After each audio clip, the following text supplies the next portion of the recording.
Dans cette leçon, nous allons intégrer une famille complète de fonctions, les fractions rationnelles. On se concentre dans un premier temps sur trois types de fractions qui sont les plus fréquentes. On passe ensuite au cas général, l'intégration des éléments simples. Et on termine avec une application, l'intégration des fonctions qui ont la forme d'un polynôme ou d'une fraction rationnelle en sinus et cosinus.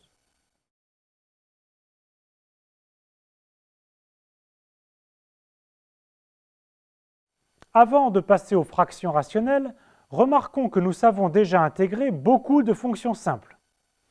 Par exemple, pour une fonction polynomiale, f de x est égal à a0 plus a1x plus a2x2 plus etc. plus anxn, alors les primitives sont a0x plus a1x2 sur 2 plus a2x3 sur 3 plus etc. plus an x puissance n plus 1 sur n plus 1 plus une constante. On pourrait croire que toutes les fonctions s'intègrent facilement, ou du moins que toute fonction simple s'intègre. Il n'en est rien. Prenons par exemple la fonction f définie par f de t est égale à racine de a carré cosinus carré t plus b carré sinus carré t. Alors l'intégrale de 0 à 2pi de f de t dt ne peut pas s'exprimer comme somme produit inverse ou composition de fonctions que vous connaissez. En fait, cette intégrale vaut la longueur d'une ellipse d'équation a cosinus t, b sinus t.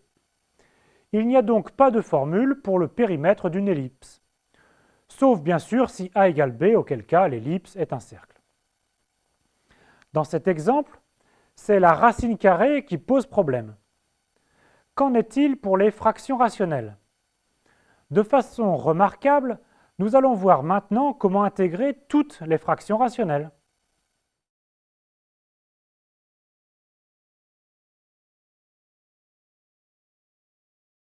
Avant de passer au cas général, on s'occupe de la fraction rationnelle alpha x plus bêta divisé par ax2 plus bx plus c, où alpha, bêta et abc sont des constantes réelles et a est non nul. On va distinguer trois cas. Premier cas, le dénominateur ax2 plus bx plus c possède deux racines réelles distinctes, x1 et x2. C'est-à-dire que le discriminant delta, qui est b carré moins 4ac, est strictement positif. On factorise le dénominateur et on va pouvoir décomposer la fraction en éléments simples. Il existe deux constantes, grand A et grand B, telles que notre fraction s'écrive a sur x moins x1 plus b sur x moins x2. Il est maintenant facile d'intégrer f avec des logarithmes. Les primitives sont de la forme grand A log de valeur absolue de x moins x1 plus grand B log de valeur absolue de x moins x2 plus une constante. Chaque primitive est définie sur un intervalle ouvert, moins l'infini x1 ou x1 x2 ou bien x2 plus l'infini. Considérons maintenant le deuxième cas dans lequel delta est égal à 0, c'est-à-dire ax2 plus bx plus c possède une racine double réelle x0. La fraction s'écrit alors alpha x plus bêta divisé par a facteur de x moins x0 au carré et se décompose sous la forme grand A sur x moins x0 au carré plus grand B divisé par x moins x0. Les primitives de f sont alors les moins grand A sur x moins x0 plus b log de valeur absolue de x moins x0 plus constante. Elles sont définies sur l'intervalle moins l'infini x0 ou bien sur l'intervalle x0 plus l'infini.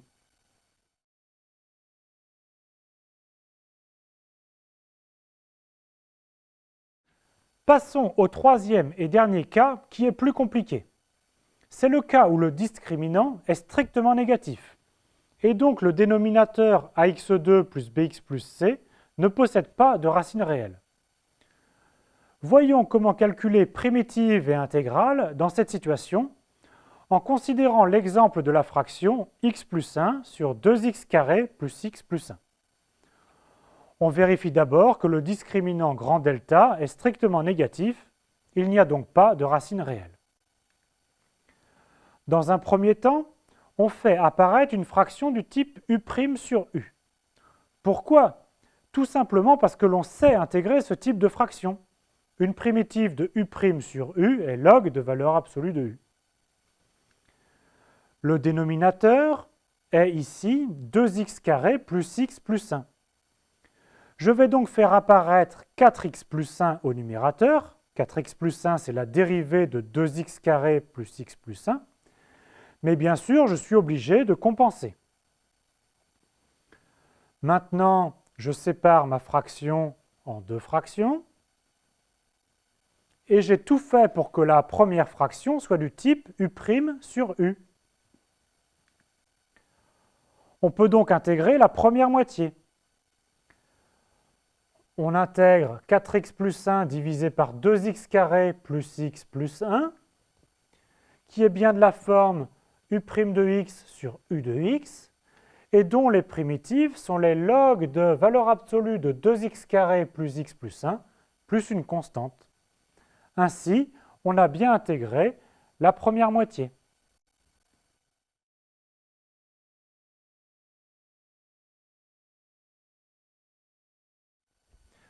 On continue avec notre fraction. On a intégré la première partie de la décomposition.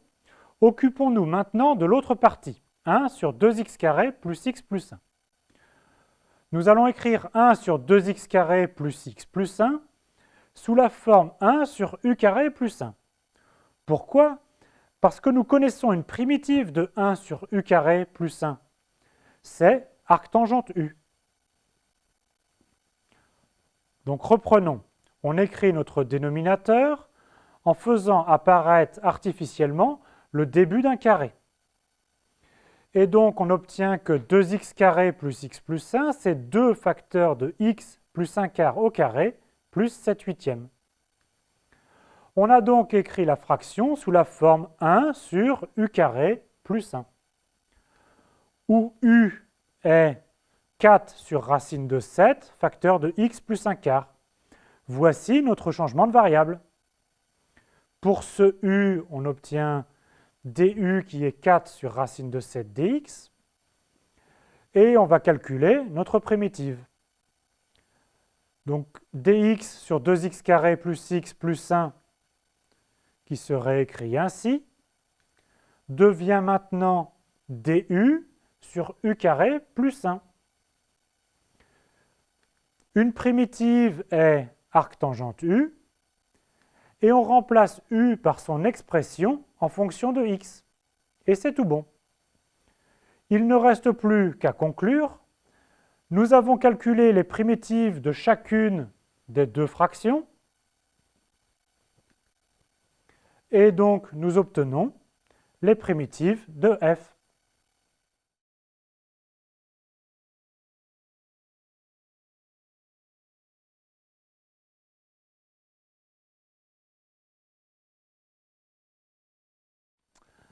Nous savons donc comment intégrer un type de fraction rationnelle. Voyons comment intégrer toutes les fractions rationnelles. Prenons P sur Q une fraction rationnelle quelconque. P et Q sont des polynômes à coefficients réels. La première chose à faire est de décomposer la fraction P sur Q en éléments simples. P sur Q s'écrit comme la somme d'un polynôme, qui s'appelle la partie entière, et d'éléments simples. Il y a deux sortes d'éléments simples. Ceux de la forme gamma sur x moins x0 à la puissance k, et ceux de la forme alpha x plus bêta divisé par ax2 plus bx plus c à la puissance k, avec b carré moins 4ac négatif. Il n'y a bien sûr pas de problème pour intégrer le polynôme. Intégrons d'abord l'élément simple gamma sur x moins x0 à la puissance k. Si k égale 1, alors c'est du type 1 sur u. Donc, primitive de gamma sur x moins x0 dx, c'est gamma log de valeur absolue de x moins x0 plus constante. Si k est plus grand que 2, alors c'est du type 1 sur u puissance k. Et donc, primitive de gamma sur x moins x0 à la puissance k dx, c'est gamma divisé par moins k plus 1 facteur de x moins x0 à la puissance moins k plus 1 plus constante.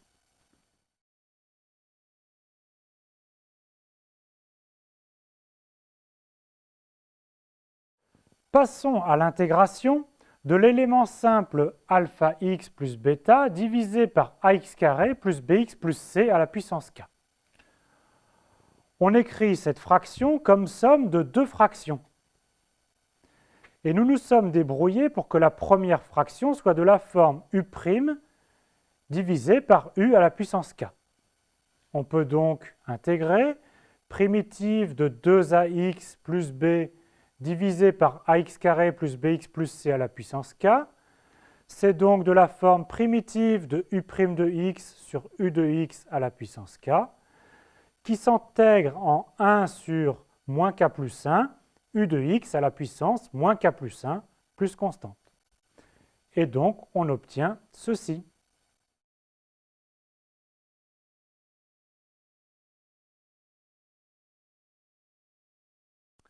On vient de calculer les primitives de cette première fraction. Passons à la deuxième fraction. Dans un premier temps, on considère le k où petit k est égal à 1. Et calculons les primitives de 1 sur ax carré plus bx plus c. On va écrire le dénominateur sous la forme canonique. Et par un changement de variable u égale px plus q, on se ramène à calculer une primitive du type du sur u carré plus 1, qui s'intègre en arc tangente u plus une constante. Si k est plus grand que 2, c'est plus délicat. On effectue le même changement de variable qu'au-dessus pour se ramener au calcul de ik, qui est la primitive de du sur u carré plus 1 à la puissance k. On calcule ces primitives par récurrence. En effet, une intégration par partie permet de passer de ik à ik-1.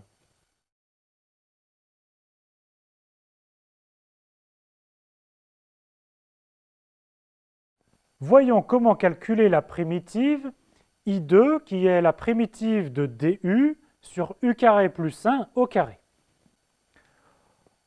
On va faire une intégration par partie à partir de I1 qui est la primitive de du sur u carré plus 1.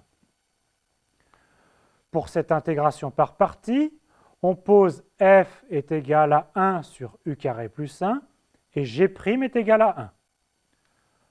On a donc f' qui est moins 2u sur u carré plus 1 au carré et g qui est égal à u. La formule d'intégration par partie, primitive de fg' est égale à crochet de fg moins primitive de f'g. Cela donne donc I1 est égal au crochet de u sur u carré plus 1 plus primitive de 2u carré sur u carré plus 1 au carré du. On sépare la primitive qui apparaît en deux afin de faire apparaître I2.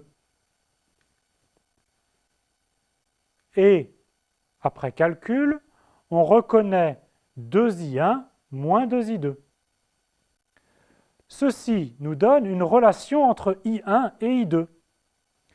Ce qui fournit l'égalité, I2 est égal à 1 demi de I1 plus 1 demi de U sur U carré plus 1 plus constante. Mais on sait calculer I1. I1, c'est arctangente U. Et donc on obtient que I2 est égal à 1 demi de arctangente U plus 1 demi de U sur U carré plus 1 plus constante.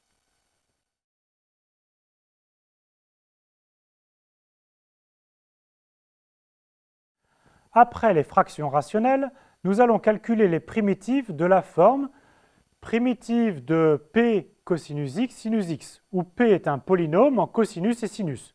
Par exemple, cosinus carré x fois sinus cube x. Et aussi les primitives de la forme p de cosinus x sinus x divisé par q de cosinus x sinus x. Par exemple, cosinus x divisé par sinus x plus cosinus x. On va se ramener à intégrer une fraction rationnelle. Il existe deux méthodes. Les règles de Bioch, elles sont assez efficaces, mais ne fonctionnent pas toujours. Et le changement de variable t égale à tangente x sur 2, qui fonctionne tout le temps, mais conduit à davantage de calculs. Commençons par les règles de Bioch. On va noter oméga de x qui est f de x dx. On a alors oméga de moins x, c'est donc f de moins x d de moins x, c'est moins f de moins x dx, car dérivé moins x, c'est moins dx. Et de même, oméga de pi moins x, c'est f de pi moins x d de pi moins x, c'est moins f de pi moins x dx, car dérivé pi moins x donne moins dx. Voici trois règles simples pour savoir quel changement de variable va permettre de calculer la primitive. Si oméga de moins x est égal à oméga de x, alors on effectue le changement de variable u est égal à cosinus x. Si oméga de pi moins x est égal à oméga de x, alors on effectue le changement de variable u est égal à sinus x. Enfin, si oméga de pi plus x est égal à oméga de x, alors on effectue le changement de variable u est égal à tangente x.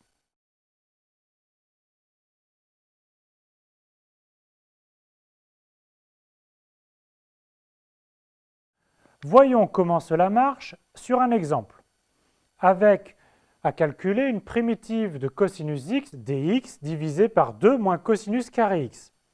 On va noter oméga de x, cosinus x dx divisé par 2 moins cosinus carré x. Et on n'oublie pas le dx. On va tester chacune des possibilités. Et on remarque que oméga de pi moins x, c'est cosinus de pi moins x d pi moins x divisé par 2 moins cosinus carré pi moins x, ce qui donne moins cosinus x moins dx divisé par 2 moins cosinus carré x, et on trouve que cela fait exactement oméga de x. D'après nos formules, le changement de variable qui convient est donc u est égal à sinus x. Donc posons u est égal à sinus x, et alors du c'est cosinus x dx. Pour notre fraction rationnelle, cosinus x dx divisé par 2 moins cosinus carré x, elle serait écrite maintenant cosinus x dx divisé par 1 plus sinus carré x. On a donc fait apparaître du au numérateur et le dénominateur est 1 plus u au carré. C'est une fraction rationnelle que l'on sait intégrer. On sait l'intégrer en arctangente u, et en remplaçant u par sinus x, on trouve que notre primitive est arctangente de sinus x plus une constante.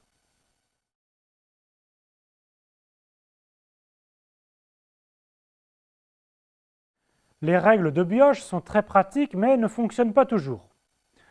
Le changement de variable t égale à tangente x sur 2 transforme lui toujours une fraction rationnelle en cosinus x ou sinus x en une fraction rationnelle en t, mais les calculs peuvent être plus compliqués. Les formules de la tangente de l'arc moitié permettent d'exprimer sinus, cosinus et tangente en fonction de tangente x sur 2. Donc on pose t est égal à tangente x sur 2, et alors cosinus x est égal à 1 moins t au carré sur 1 plus t au carré. Sinus x est égal à 2t divisé par 1 plus t au carré, et tangente x est égal à 2t divisé par 1 moins t au carré. Enfin, dx est égal à 2 dt divisé par 1 plus t au carré.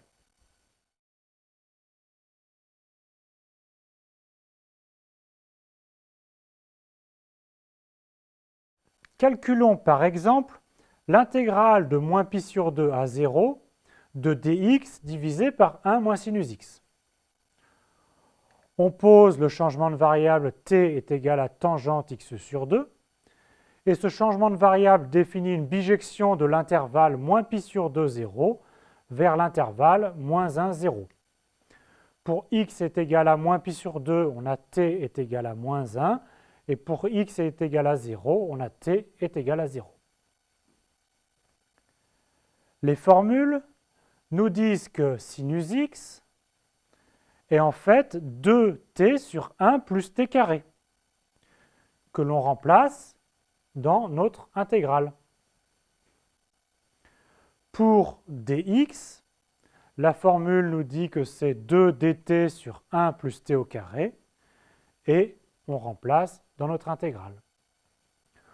On continue les calculs, et cela se simplifie en 2 fois intégrale de moins 1 à 0 de dt sur 1 moins t au carré, que l'on intègre ainsi, et donc l'intégrale vaut 1.